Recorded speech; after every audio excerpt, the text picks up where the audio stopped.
All right, welcome back to another episode of Browning Out.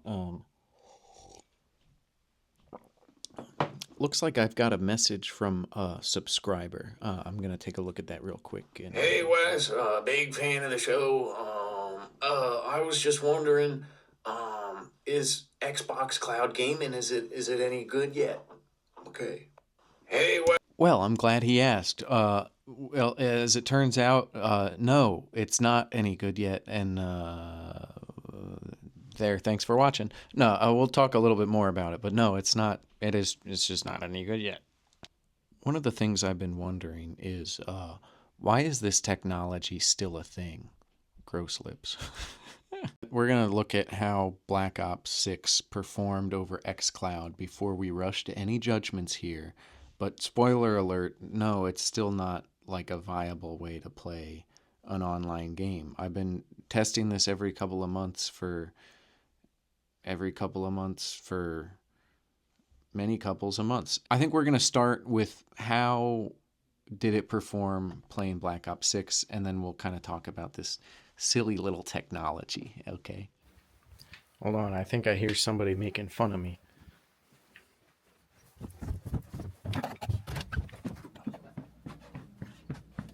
Ready? You up here making fun of me. Yeah. Boxing video. I'm so excited. I wonder what they'll be like.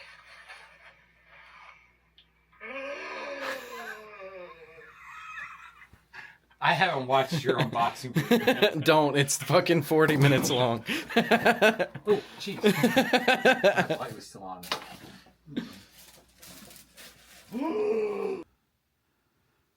Here's what I wanted you to see. They recommend 10 megabits per second on mobile devices, 20 megabits per second on consoles. You need to have... hello. Hey there. You need to have fast internet. Otherwise, no good. So I sat directly in front of a router while I was at work to do some tests. And I actually brought an Ethernet cable with a USB-C adapter. This guy. And I can, plug that right into here. Okay.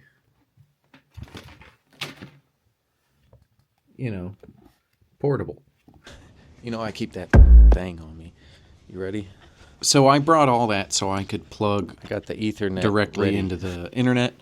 I brought, in other words, a Wi-Fi lasso to work. You lasso in the internet. And you know what I did with it? Nothing at all. I did not a thing with it. I left it in my bag. Why? Because xCloud is about going wireless, right? Why would I bring a 15-foot Ethernet cable and an adapter around with me to stream games? Why would I buy into a service I have to plug directly into a router to utilize? Why wouldn't I just find an outlet and bring an Xbox at that point? At that point, I can bring a television with me too. I could stay home and play games, not over the internet. So I didn't plug into the router. I just sat directly in front of it. And I did some Wi-Fi speed tests, and I got some spicy results. Remember that Xbox recommends anywhere from 5 to 20 megabits per second. Sitting in front of the router, I was getting about 1 to 200. I don't remember exactly what it was. I know it was plenty. So I got enough megabits. Yeah, okay. We're doing okay in the ballpark. And here's how it performed. In the menus, did a fantastic job. I thought it was great. I can't believe that this is even working. In the game itself, I thought it still ran surprisingly well, but not nearly well enough to ever play a real match of this game online with other people in a competitive multiplayer setting where the smallest amount of latency dictates who lives and who dies. I mean, this screen is too small. It's not for a phone. This is a big phone. I got a big boy, big kid phone. I'm a big guy, okay? I do big things, you know. Okay. Big guy. Small screen for gaming, okay? It's too small. The allure, right, of being able to play anywhere with a little batarang is like it was so like, yeah. But you don't even, in reality, the output is like 480, 720p. Those are two different resolutions, one or the other. It's not 1080. So you're not getting a full HD stream on the tiny screen. You're also not getting to use the entire screen. And I assume that's because Apple won't let them make a native app partially, so it's not running as well as it could. But you don't get to use this whole screen. You get to essentially, excuse me, you got like between the goal posts here. Not great. And that's also for a game that's designed to be played on a television. Like all of the UI elements, like anything you have to read, any bit of text is designed for like a 50-inch television. And the UI in Call of Duty Black Ops 6, look, I've only played like a couple of matches of this game. I haven't played a Call of Duty game since Black Ops 2. It's been about a decade since I played any of these. But I'm playing this one and I actually kind of like it. But the user interface and the text in like the barracks or the loadout screen, I can't read it. I don't know who designed the game to have this little itty bitty grayed out text up here like describing the perks. I don't even know what it says. I'm not that old, right? Anyway, I switched over to the iPad because if I was going to play Xbox on the go, I would be using my iPad to do it, or an Xbox, but, well, I would be using my iPad. That's where I would want to stream games, and I wanted to see if the service was reliable, and it isn't.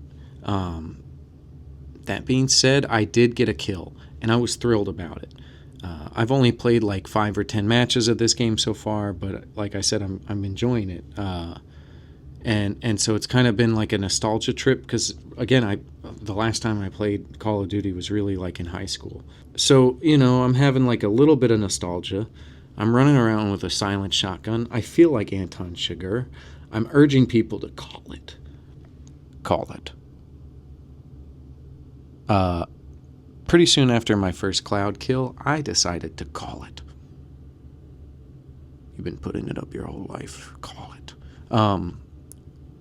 I decided to call it because I was annoyed with the latency, and where I would just I would nudge the thumbstick and my screen would start looking around like a drunk person who can no longer control their own movements, like,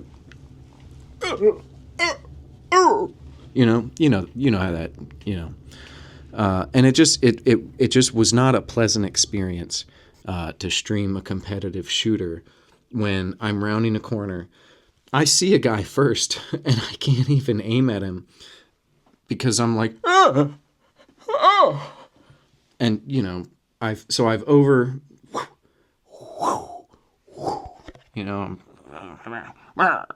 and I can't get him, and then I'm dead. Or I see a guy first, and I think I'm Han Solo, and I'm pretty sure I shot first, and I'm still dead because the latency is just It's just you can't play a competitive game on the cloud.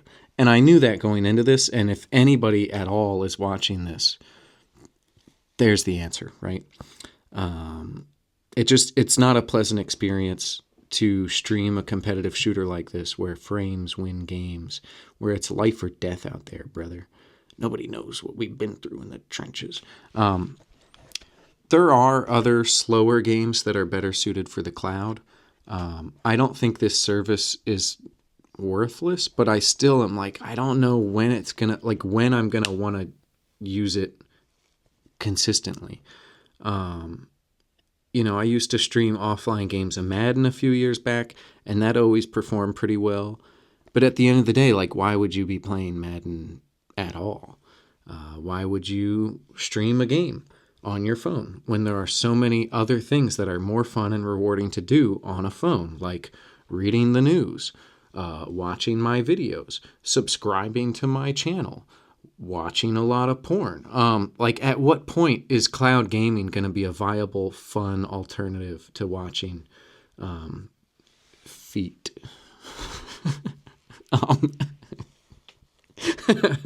which brings me to part 2. I'm calling this section Appreciating the Technical Wizardry that has gone into cloud gaming and online gaming. I'll keep it brief. But here's the conundrum. Let's say, I'll stop it. Let's say you're streaming a Netflix show, right? Or maybe you're streaming a Hulu show or a Disney Plus show, or, for example, a Paramount Plus show. Or maybe you're streaming a Peacock TV show or an HBO Max show, or an Apple TV show, or a YouTube miniseries, or porn. Let's just say you're streaming a video, right? That video can buffer ahead of time, right? You've all seen the little gray bar that's ahead of the red bar. Like, it's a little race, and you don't want the red one to catch up, because then you're going to be watching a spinning wheel. The video buffers ahead of time, right? Because it knows what every single frame in the entire show is going to be, so it can plan ahead. I may be watching, like, the 333rd frame in a TV show, but the 333rd frame is always going to be the same in that episode. It's not going to change. The 4,000th frame is not going to change, nor will the million bajillionth frame. You get the idea. So that is not the case with streaming a game. Consider that in front of me is a display, right? I'm locked in on this display. I'm watching the... Hello? Okay. Connected over the internet. This display is connected over the internet to an Xbox somewhere far away in California, let's say, for example. I am holding a controller connected via Bluetooth to my display. So I'm sending commands from here to the display that then have to be beamed into outer space or underwater, or however the fuck any of this shit works. And the Xbox on the other side of outer space has to get that input and send it back to my display in real time so that it looks seamless. At least close enough to real time so that it looks seamless. So that I can keep the illusion together. It can't buffer the video ahead of time, right? Because how does it know what I'm going to do next? I'm a fucking crazy guy. Like, how can you know what I'm going to do next? I might jump and spin. I might dive. I might teabag a corpse. I might throw a grenade at a wall and go, ah, and run the other way. It can't buffer that ahead of time. Like, what amount of possible frames could it possibly know ahead of time if I am an unpredictable guy? I'm an unpredictable guy. And then you think about it like everybody else in the map is an unpredictable guy. We're all unpredictable. We're all fucking crazy. Like, what? Nobody knows what's going on in here. You can make an AI, you can train an AI model like, hey, what are these dweebs going to do next? It can't really buffer much of that ahead of time, if at all. Right? I mean, how, like, okay, so, and then there's supposed to be some synthesis of, like, imagine a match full of everybody is streaming on their phone to an Xbox buried underground in the Arizona desert. How is that ever gonna be reliable? I don't think it can be. I don't think it's ever gonna be. You hear me? To take it a step further, I'm just kind of marveling that any online game works, because like most of that stuff still has to happen even if you're not streaming the game. Like, even if I'm just sitting and playing on a console with other people who are playing on consoles and we're all buried together underneath the Arizona desert, all of that stuff still has to happen just for us to play a match of Call of Duty together. I literally kind of can't fucking believe Call of Duty. I can't believe it works. Like, I'm like, oh, what wizard created a world where we could all call each other losers in real time while shooting each other in the face with imperceptible latency? I don't know, but Thanksgiving's around the corner, and I think gamers ought to be a little more grateful if we just would stop and think about some of this stuff. It boggles the mind. I'm like 16 or 17. I might be 12 years old now, and it kind of like, what's the quote? A sufficiently advanced technology is indistinguishable from magic. Pretty magical that we get to blow each other to smithereens. Oh my god, we're blowing each other. Holy shit. Oh my god, it's so fucking gay, dude. Oh fuck.